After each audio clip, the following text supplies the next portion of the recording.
Bien, sin moratoria, 1 millón de personas no podrán jubilarse por los próximos 5 años. Vamos a preguntarle de esto a Andrea Falcone, que nos esperó amablemente. Andrea, gracias por esperarnos. No, por favor, Elia, ¿cómo estás? Bien, muy bien. Bueno, a ver, contanos esto. A ver, los próximos 5 años, ¿las personas que no hayan hecho sus 30 años de aporte no van a poder jubilarse? Claro, la realidad es que en Argentina la mitad de los argentinos necesitan moratoria para poder jubilarse. Esto es obviamente por la cantidad de trabajo en negro que tenemos, que es entre el 40 y el 50% según la época. En los próximos 5 años se van a jubilar 2 millones de personas, se jubilarían 2 millones de personas, pero si no se amplían las moratorias, 1 millón no va a poder. Entonces, ahí se genera siempre este enfrentamiento entre los que están a favor y en contra de las moratorias, pero siempre pensemos que la moratoria es la respuesta, es como un parche que pone el Estado ante la falta de control del empleo informal. Ahora, para explicar esto, Andrea, en Argentina estas moratorias eran para una persona que trabajó, vamos a poner un ejemplo, a ver, desde los 18 años en adelante durante 20 años y después dejó de trabajar, es decir, le faltaron 10 años de aporte. Esa moratoria lo que hacía era, bueno, vos te podés jubilar igual, pero y vas pagando esos 10 años que te faltan con tu propia jubilación, ¿no?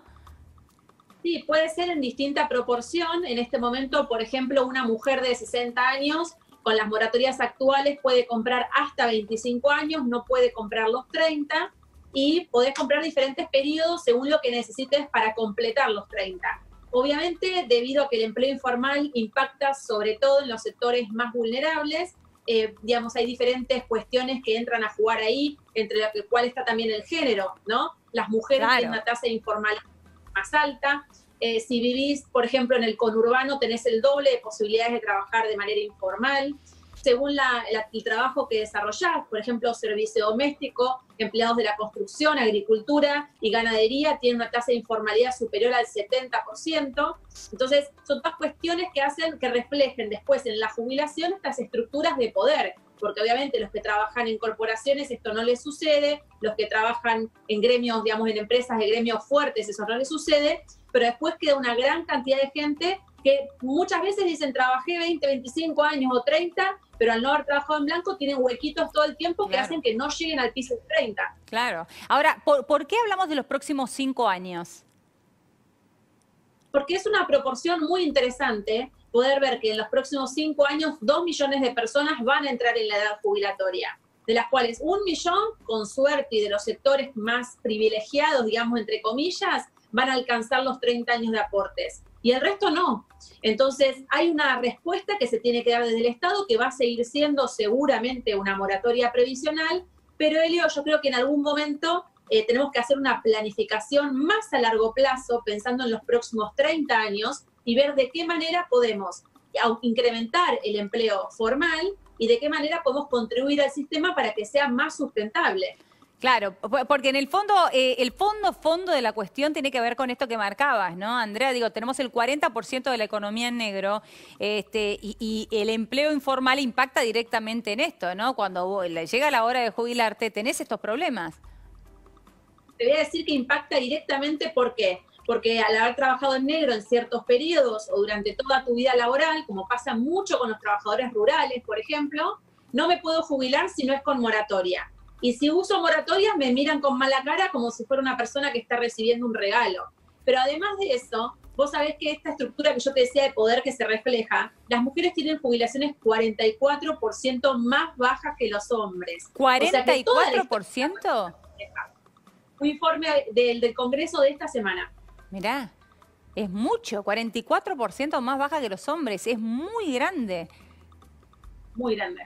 Muy grande la diferencia. Ahora, esto que vos marcabas recién, Andrea, vos decís, bueno, cuando vos te adherís a una moratoria, te miran de reojo como si estuviesen regalándote algo. Esto tiene que ver también porque se mezclan las cuestiones. Digo, una cosa es una moratoria en donde vos vas pagando con tu jubilación los años que no aportaste, esos huequitos que vos recién hacías referencia, y otra cosa es el momento en que se ingresó al sistema jubilatorio mucha gente que no aportó nunca, ¿no? Bueno, lo que pasa es que dentro de esa gente que no aportó nunca, por ejemplo, tenés mucho servicio doméstico. que todavía hay mucha reticencia al aporte en blanco. Arriba del 70% de las empleadas domésticas de casas particulares están trabajando de manera informal. Entonces, la verdad es que hay muchos sectores vulnerables que están reflejados en esa moratoria. Ahora, creo que se ha generado también una grieta entre los jubilados, donde el que aportó 30, 40 años se da vuelta y dice, ¿por qué yo tengo que pagar con mi jubilación la jubilación de esta persona que no tiene nada, que no aportó? Primero hay que pensar que no necesariamente no aportó, porque el promedio de los que se jubilaron con moratoria son 11 años de aportes, o sea que hay ahí un aporte real y concreto, donde algunos no aportaron nada, pero muchos aportaron más de 15 años. Pero no tengo una jubilación parcial.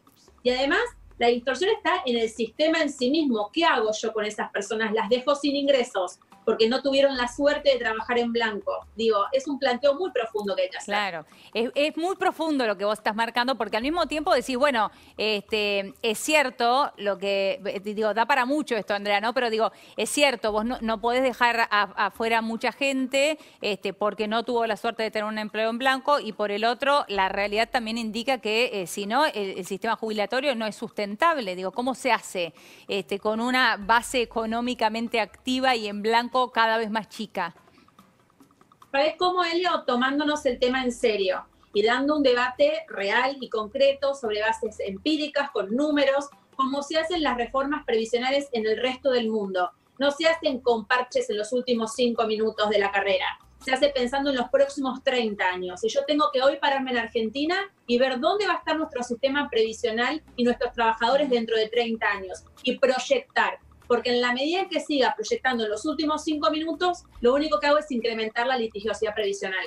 Totalmente. Ahora, Andrea, ¿cómo ves vos, cómo ves vos esto de que hoy los jubilados reciban sus aumentos por decreto? Durante todo este año lo van a recibir por decreto, sin ningún tipo de previsibilidad, sin la fórmula de movilidad de la cual ya hemos hablado tantas veces. ¿Estos son parte de los parches estos a los que vos te referís? Claro, me doy cuenta sobre la hora, cuando el referí está tocando el silbato, que me olvidé de patear al arco. Entonces me agarro la pelota y salgo corriendo. No, esto no es así. Yo tengo que respetar derechos adquiridos porque todavía hay una Constitución Nacional para respetar. Entonces, los aumentos de marzo y de junio ya estaban devengados en el bolsillo de los jubilados y yo eso lo tengo que pagar. Ahora, después, a partir de septiembre, puedo discutir una nueva fórmula con la cual tampoco estoy de acuerdo, con una propuesta de incrementar en función de la recaudación. Los jubilados no son socios del Estado, según cómo le va al Estado. Claro. Yo tengo que conservar el poder de compra. La movilidad jubilatoria es conservar el poder adquisitivo, no asociarme al Estado en su suerte o desgracia.